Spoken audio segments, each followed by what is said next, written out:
All right, so if you want to try and implement the priority queue class using what we've already learned about binary heaps, it's very, very similar. We just have to change the comparisons a tiny little bit. So make a class called priority queue. Basically, you could just rename your binary heap class, just copy it so you can, if you want to save the original, change it to priority queue. We're still keeping a list of values, and that's all we need structurally aside from all the methods. We just need to store the values. So that's unchanged really aside from the name.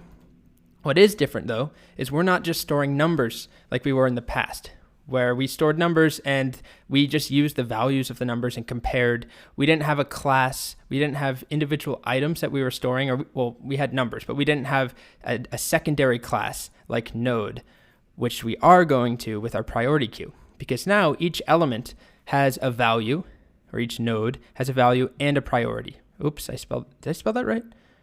Yeah, I guess that is right. I mistakenly thought I spelled that wrong. Anyway, so we have this node class, and each node will look something like this. We have a value. It could be a string, it could be a number, it could be something else. It doesn't matter because we're not using the value to compare. We're only using the priority. So each node has a priority, and that's the value that we use when we actually construct and rearrange the heap. If something is inserted, we're going to compare its priority to the other element's priorities.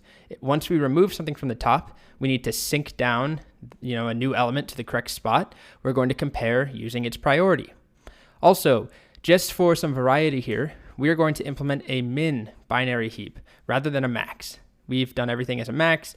Often, as like in the case of a hospital, also with the way that Unix, the nice values work, a lower value is going to be served first. So in this case, priority 1 is the highest priority, 2 is a medium priority, 3 is a low priority. So in a hospital, at least some that I've been to, the most critical emergency things are like level 0, level 1, and the least critical are level 5 or something like that. Okay, so we have two classes now, a priority queue class and a node class. Each node has a value, which doesn't matter for what we're doing. We just need to initialize it, and a priority, and that's important. Okay, so here's how it should work.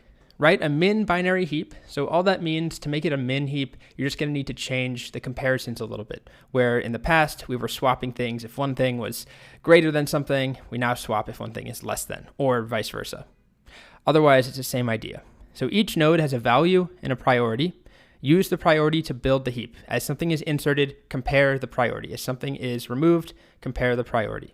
Then two methods. Rather than an insert method and an extract max, we're going to reskin them as NQ and DQ. Honestly, the naming doesn't really matter, but what you do need to change in your code is that when you insert something, as I already mentioned, you compare the priority level. You don't compare the value of the element itself, you compare the priority. When you remove something, you're going to remove the root of the heap, the top level thing, which is the highest, technically the lowest number, but the highest priority. We remove that, and then we have to have, we swap it with the last element. We have it sync down or percolate down, compare using the priority. So that's our goal. Give it a shot. In the next video, I'm just going to take our code we've already written and alter it. So you won't have to watch me, reconstruct the entire heap over like half an hour of code. We'll just take what we've done and just turn it upside down a tiny bit to make it a priority queue.